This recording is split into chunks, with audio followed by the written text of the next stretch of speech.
Maraming salamat po sa inyong napakainit na pagtanggap po sa amin. Ang ating mga kandidato ng Alyansa para sa Senado. Andito po at ay hinaharap po namin at ipapakilala po namin sa inyo. At nakilala na po ninyo dahil mga sikat po ito. Please, sit down, please. Alam niyo po, mabuti naman po at kayo'y nakarating dito sa ating rally upang makita po ninyo ang mga kandidato po ng Alyansa para sa Senado. Marami pong nagtatanong, bakit po ang tawag sa grupo namin ay Alyansa? Madali lang naman po ang paliwanag diyan. Alam niyo po, kung maalala ninyo ang mga iba't ibang kampanya, makita po ninyo, mga kandidato, pare-pareho po ang suot, pare-parehong kulay. Ngunit kami po, kung titignan ninyo, iba-iba po ang kulay. Bakit po? Dahil lahat po ay nanggaling sa iba't ibang partido. Ngunit nag-alyansa po kami. Nag-alyansa po kami upang maipagsanib puwersa natin lahat ng pinakamagagaling sa lahat ng iba't ibang partido na sila may magsanib puwersa para tumulong po sa taong bayan, para po tumakbo sa Senado na mailuklok sila sa matataas na posisyon ng Senado ng Pilipinas dahil po nais po nilang tumulong. Nakita naman na po ninyo, narinig po ninyo ang kanilang mga karanasan. Narinig naman po ninyo ang kanilang nagawa na. At narinig din po ninyo ang kanilang mga binabalak at pinapangarap para sa ating bansa. Yan po ang ating mga kandidato. Kaya kung titignan po ninyo sila, ay na isa-isa, kikilatisin po natin isa-isa, bawat masasabi naman po natin, may pagmamalaki natin bawat isa sa kanila. Pinagsamang-hama ngayon natin, lahat itong pinakamagagaling, pinakamahusay, pinakamatatalino, pinakamasipag na mga kandidato para sa Senado at palagay ko naman kahit sino po natatapat po sa grupong ito ay magdadalawang isip dahil napakabigat po na makaharap itong grupong ito. Kaya ako po, sinasabi ko po ay marami po na akong pinagdaanan na kampanya, ngunit ngayon po ay ang pakiramdam ko ay napakapalad ko po na bilang isang Pangulo ay meron akong magiging kasama na mga magigiting na senador. Nakilala ninyo, nakilala ko na magdadala ng kabutihan sa ating bansa. Alam niyo po, sila po ay lahat po ay sila kumbaga ay hasang-hasana. Sanay po sila sa trabaho ng serbisyo publiko. Lahat po sila ay ipinamigay na ang kanilang buhay sa taong bayan. Ipanimigay na ang kanilang pawis at sakripisyo para sa taong bayan, para magserbisyo publiko. Kaya po ay lahat ay may pagmamalaki natin. Hindi po ako nahihiya na iharap sa inyo, kung hindi, nais ko pong ipagmalaki sa inyo ang ating mga kandidato.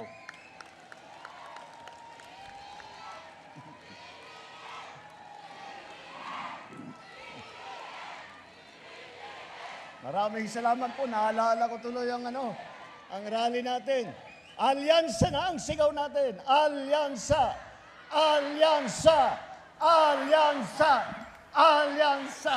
Ayan po. At para hindi nyo po makalimutan, pagdating ng Mayo, na ang ating mga kandidato. Tingnan po natin. Ito pong mga kandidatong nakaharap po sa inyo ngayong gabi. Andito po, karamihan po sa kanila ay dumaan po sa Senado.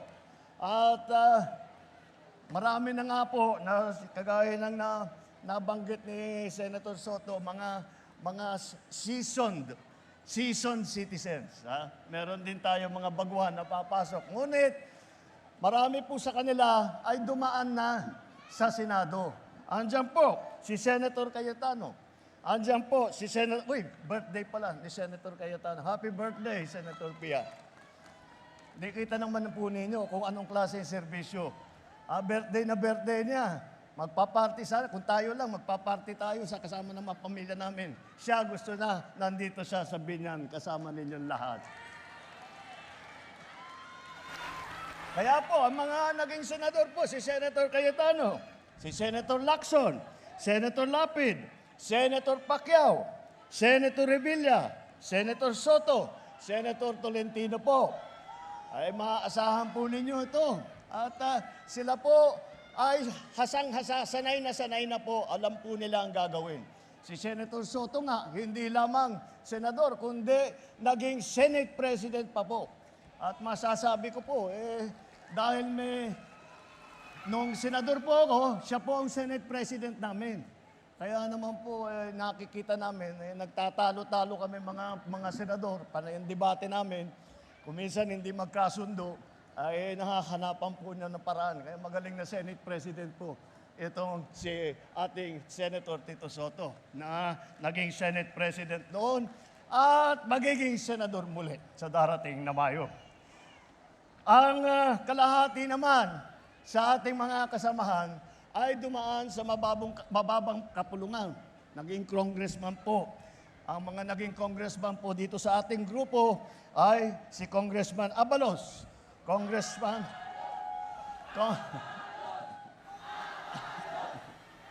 Ayos!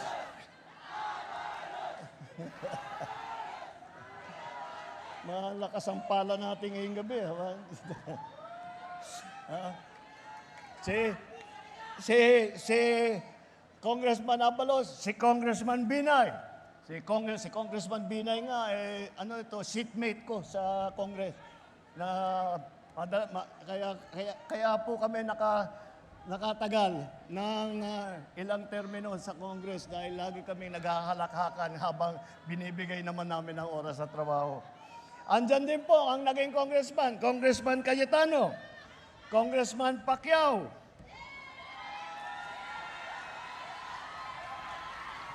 Congressman Tulfo, Congressman Villar. Wala pong mga bagito ito sa pagsusulat ng mga batas. Wala po sa kanila ay mga baguhan. Kaya't maasahan ninyo kapag sila ay nahalal na at umupo sa Senado ay mula pa sa unang oras na kanilang pagserbisyo. Sa unang oras ng unang araw, makita po ninyo, magsisimula na kaagad ang kanilang trabaho. Hindi na po kailangan mag-on-the-job training. Alam na po nila ang gagawin nila. Alam na po nila kung paano paandarin ang pamahalaan. Alam po nila kung paano sumulat ng magagandang batas para matulungan ang ating mga kababayan. At ang ilan naman po sa kanila, 4 po ay dumaan po, nagkaroon, humawak po ng cabinet level position. Ibig sabihin, kahit hindi po sekretary, ang kanilang rangko po sa pamahalaan ay parang cabinet secretary. Andito po si Cabinet Secretary ng DILG, Secretary Benhur Abalos. Bakit po siya naging DILG Secretary?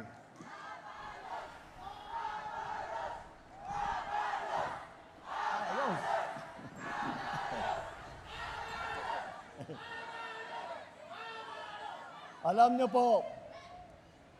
niyo po, kaya po naging DLG Secretary po si Benhur Abalos dahil po nung ako'y umupo bilang Pangulo, ay naghahanap po kami ng pinakamagagaling para ilagay sa kabinete.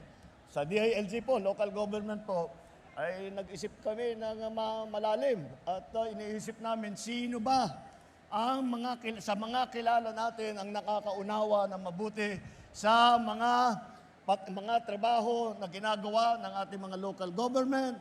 Sino ba ang sanay na makipag-ugnayan sa iba't ibang local government na pinagkakasundo para maging maganda ang koordinasyon ng local government at saka national government. Isa lang po naisip natin, kaya siya po ay ginawa nating DILG Secretary Benhur Abalos. Si Erwin Tulfo rin, siya po ay naging DSWD Secretary. Ganon din po. Nung ako'y unang umupo bilang Pangulo, iniisip ko, DSWD, ang trabaho ng DSWD ay magdala ng tulong sa mga naging biktima nasa lanta, sa bagyo, sa lindol, sa bulkan, at walang masipag na tumulong sa tao. May tunay na puso na nagmamahal sa kanyang kapwa Pilipino. Ay pagka iniisip po natin, sino nga ba yun? Ang taong walang ginawa, pagkagising hanggat matulog, wala na pong ibang ginawa kung hindi isipin kung paano tulungan ang mga maliliit at mga nangangailangan, ang mga naaapi at mga walang boses. Kaya po, ang naging DSWD Secretary ko po ay si Secretary Erwin Tulfo.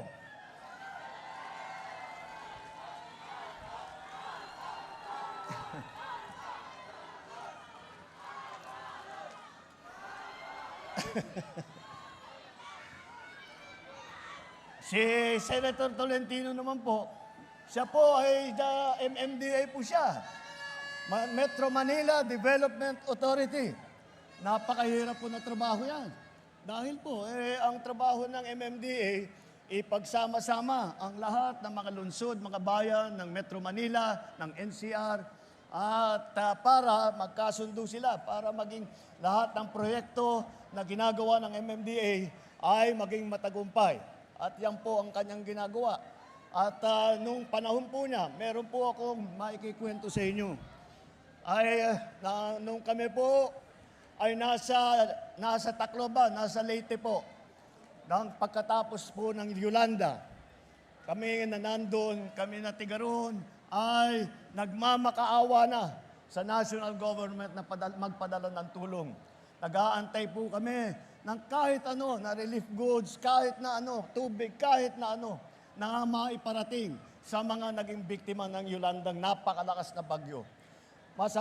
Alam nyo po, nagulat po kami.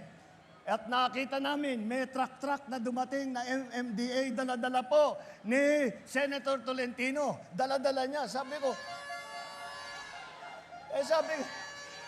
biruin ninyo, galing pang Maynila, na ipaabot niya hanggang sa Tacloban, Leyte, hanggang sa Samar, pinaabot niya yung kanyang heavy equipment. Kaya hanggang ngayon, kami po na tiga Leyte, kami po ng mga waray-waray, hanggang ngayon ay nagpapasalamat po kay Senator Tolentino sa napakalaking tulong. Marami po siya nasalba na tao dahil sa kanyang ginawa. At tungkol din sa Yolanda, ang ating butihing Senator Ping Lacson, siya po ang namuno siya ay naging Presidential Assistant for Rehabilitation and Recovery. Ang ibig sabihin po, siya ang namahala ng pagdaan na ng bagyong Yolanda. Siya po ang namahala para sa pagpatayo ng mga bagong bahay, pagpaayos ng mga kalsada, pagpaayos ng mga iba't ibang water system, lahat yung kuryente namin, ay siya po ang namahala niyan. At marami kundi po sa kanya, ay palagay ko hanggang ngayon naghihingalo pa ang Eastern Visayas. Malaki po ang pinagbago ng Eastern Visayas dahil sa trabaho po ni Senator Ping Lacson. Ngunit bukod pa ron, kahit na cabinet level position yun, si Senator Lacson naging hepe ng PNP, hepe ng pulis ng buong Pilipinas. At hindi ko makalimutan, pag unang-unang press conference niya, nung ginawa siyang chief PNP, ay sabi niya, susukatin daw niya yung mga bewang ng mga pulis dahil pagka malalaki daw ang tiyan, hindi makatrabaho ng mabuti. Kaya naman makita mo yung mga pulis ngayon, malalakas ang katawan at handa na magserbisyo. At noong panahon po niya bilang chief PNP, yun ang panahon na ng approval rating ng PNP ng ating buong bansa ay ang pinakamataas na approval rating na naabot ng PNP. Hanggang ngayon po, sa buong kasaysayan po, hindi na naulit yon. Hanggang ngayon po, hindi pa naulit yon. Kaya po, yan po ang mga performance ni Chief Ping Lacson nung panahon niya sa PNP.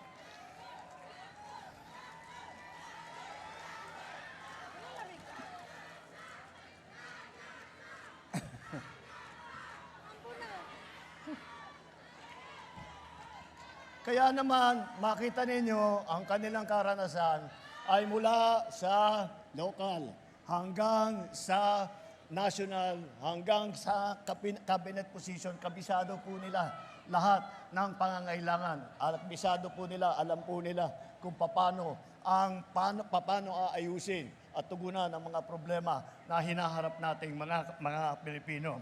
Ilan po sa kanila din, kaya local government, pag-usapan natin. Ilan po sa kanilang naging gobernador. Andiyan po ang gobernador ng lungsod ng lalawigan ng Pampanga, ang ating butihing gobernador, Governor Lito Lapid, na ikwento yata niya sa inyo kung ano yung mga nagawa niya. Kung makita po niyo ang Pampanga, parang Laguna po. Ang bilis ng pag-unlad. Ang ganda po ng naging development doon. At masasabi natin, yung sinimulan ni Governor Lito Lapid nung panahon niya bilang gobernador ay nagbubunga na. At ito siguro, kilala ninyo. Sino ang naging gobernador ng Cavite? Dito sa ating mga kasama. O yan. Hindi ko na nga pala kailangan ipakilala. At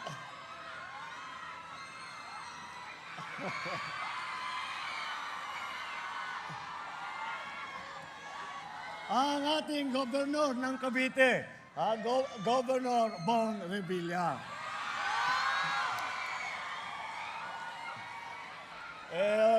Kayo naman karatig lalawigan ninyo ang Cavite. Nakita ninyo, parang Laguna din po ang naging pag-unlad ng Cavite. At yun din, kagaya po ng ating mga ibang local official na nandito ngayon na tumatakbo bilang senador. Kagaya po sa kanila, lahat po ng mga pangyayari ay masasabi natin na simulaan po nung panahon ni Governor Bong Revilla sa Cavite.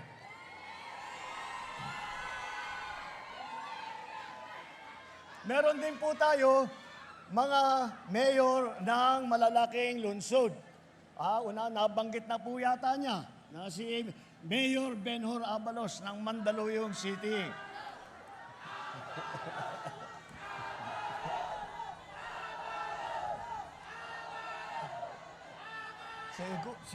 Masarap siguro yung merienda ninyo at malalakas ang boses ninyo.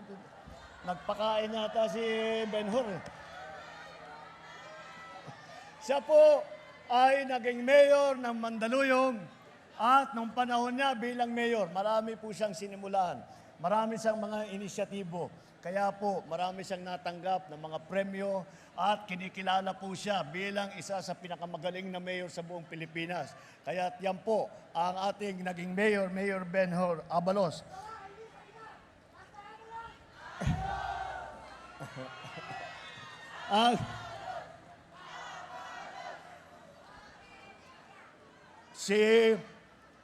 Nabanggit na rin po yata ni Senator Tol na siya ay malapit lang papunta dito basta tutungo ka ng papuntang dito sa highway o mapupuntahan mo siya yung kanyang kung saan siya naging mayor po ng Tagaytay City, ang ating butihing Mayor Tol Tolentino. Kaya alam niyo po,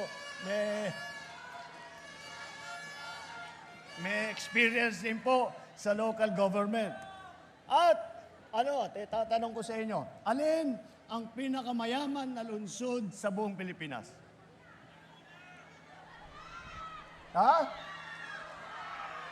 Makati, tumpak.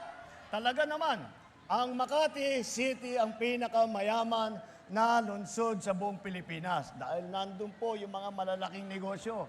At iisipin niyo po, kung ikaw ay naging mayor ng pinakamayaman na lungsod ng buong Pilipinas, ay napakadali po ng trabaho mo dahil marami kang pondo, marami kang pwedeng gawin. Alam niyo po, yung ating mayor ng Makati, si Mayor Abby Binay, ang ginawa po niya sa malaki niyang pondo, ipinamigay po sa taong bayan. Ginawang libre ang dami-dami pong benepisyong natatanggap ng mga tiga Makati dahil po ay lahat ng nahahawakan na pondo ng ating butihing mayor ay ipinapasa at ibinibigay sa taong bayan. At hindi po natin dapat makalimutan, at nabanggit din po yata na si si Senator Tito Soto, naging Vice Mayor din yan ng Quezon City. At mula sa Quezon City po, dahil isa rin sa pinakamayaman at pinakamalaki na lungsod sa buong Pilipinas, ay marami pong gumaya na lungsod doon sa kanilang ginawa sa Quezon City na sinimulaan po noong Vice Mayor Tito Soto. At kung pag-uusapan naman po natin ay ang mga kababaihan, ay makita mo naman kompleto naman tayo na magkakaroon ng boses ang mga kababaihan. Dahil po ang ating mga kasamang babae rito, hindi lang po ito sila'y babae, pangkaraniwan na babae. Matatapang po sila. Hindi po sila umabot sa ganitong taas na rangko bilang senador na dahil sila hindi masipag, hindi sila masigasig. Masigasig po, matibay, matapang, at maaasahan po ninyo na po protektahan po, ipagtatanggol po ang karapatan ng mga kababaihan at bibigyan po ng boses ang ating mga kababaihan. At dahil batas ang pinag-uusapan, dito sa ating grupo, 4 po ang abogado. Ay nandyan po si Attorney Benhur Abalos, abogado po. Attorney Binay, Attorney Cayetano, at saka si Attorney Tolentino. Ito po, alam nyo po, pagka kayo po ay ganyang kagaling na abogado, maaari lang ay sila naman papasok lang sa pribadong practice. Magpayaman lang sila. Palagay ko kung ginawa po nila yon, ubod ng yaman na itong mga ito. Ngunit, sinabi nila, ang buhay namin ay hindi para sa pagpayaman. Ang buhay namin ay para magserbisyo sa publiko. Ang 4 po nating abogado.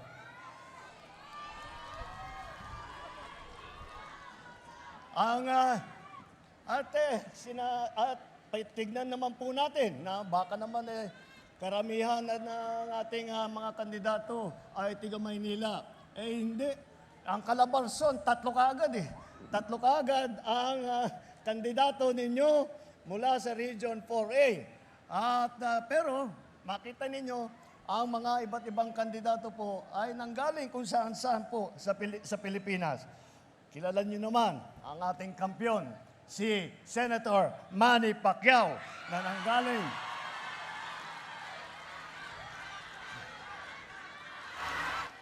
nanggaling po sa Bukidnon, sa Jensan, sa Langani. At doon po siya lumaki at doon po siya dahan-dahang nagtrabaho, dahan-dahang nagtraining, nagsusumikap. Kaya naman po naging kampyon. Ngunit hanggang ngayon ay napunta na ang kanyang buhay sa serbisyo publiko. Nakita naman po ninyo ang mga project niya upang tumulong sa mga mahihirap. Hindi maaasahan po ninyo. Kagaya na pagka nanggaling po kung ang tao po ay laking hirap, ay matitiyak ninyo kung sila po ay magiging sikat. Pag sila ay sumikat, babalik po at babalik sa mga mahihirap upang natulungan nila dahil naunawaan niya ang kabuhayan, ang kahirapan ng ating mga mahihirap na kababayan. Andyan din po si Erwin Tulfo. Si Erwin Tulfo ay tiga Davao. Dabawenyo po. Davao at saka sa Sulu. Dahil nandyan po, doon po na-destino ang kanyang ama. At ang kanyang ama, sa kanyang serbisyo, ay naging bayani naman ng ating bansa. At baka hindi nyo po alam, meron pong, bago po kay Senator Tito Soto, meron pong nauna na Senator Soto. Ang Senator Vicente Soto na dating senador ay galing naman po sa Cebu. Kaya't makikita po ninyo, lahat po ng mga iba't ibang lugar ay very well represented po dito sa grupo namin. Si Camille Villar, wala po rito. Ang kanyang mga ninuno naman ay tiga Iloilo. Kaya nakakalat po ang representation dito para ng ating mga senador. Kaya po, napakasimple lang po ang inyong iisipin para sa darating na halalan. Malinaw naman ang hangarin, ang direksyon ng ating alyansa. Ang ating hinahabolang kaunlaran ang hinahanap po natin ang kapayapaan. Hindi po ang pag-aaway-away, hindi po ang pang-aapi. Ang kailangan po natin na pag-uunlad, hindi po pananakot o paninigaw. At ang kailangan po natin ay mga solusyon. Hindi po mga maiinit o maanghang na salita na wala namang kinalaman, wala namang kabuluhan sa pagtulong sa serbisyo publiko para sa tao.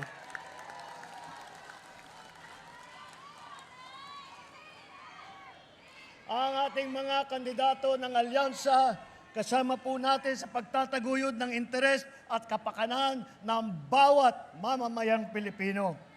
Ipapaglaban natin ang ating soberanyo.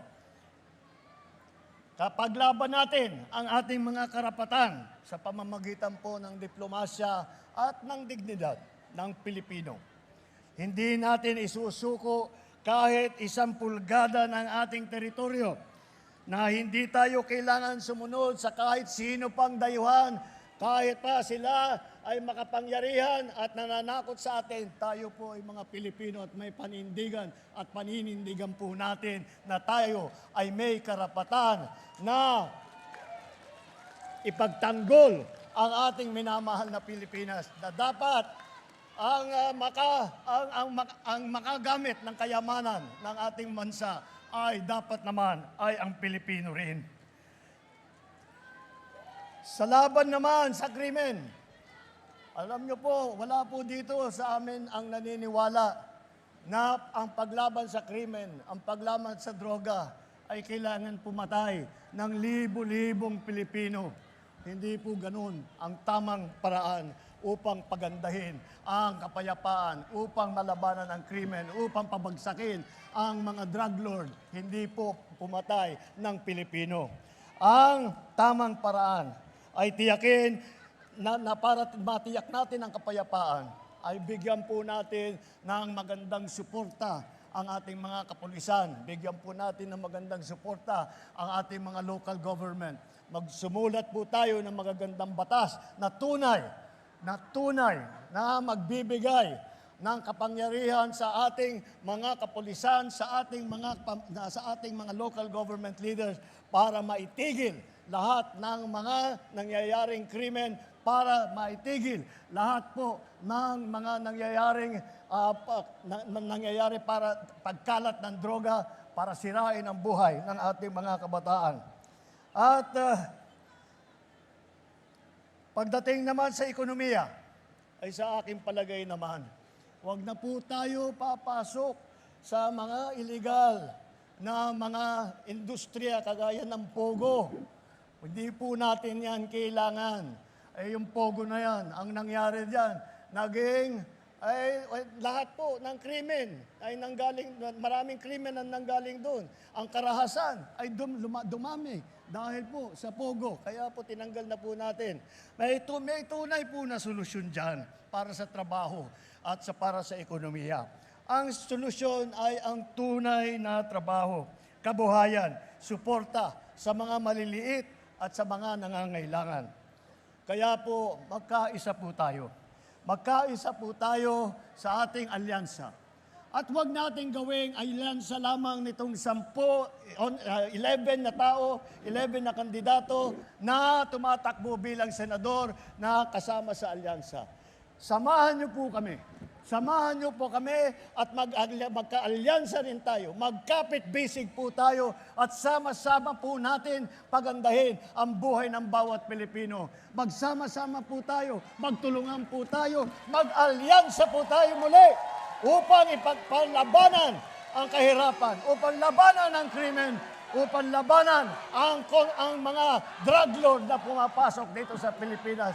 Ito po, hinaharap ko po sa inyo ang ating alyansa na siyang gagawa at siyang magtatrabaho upang pabalikin ang kapayapaan dito sa ating minamahal na Pilipinas. Maraming salamat po.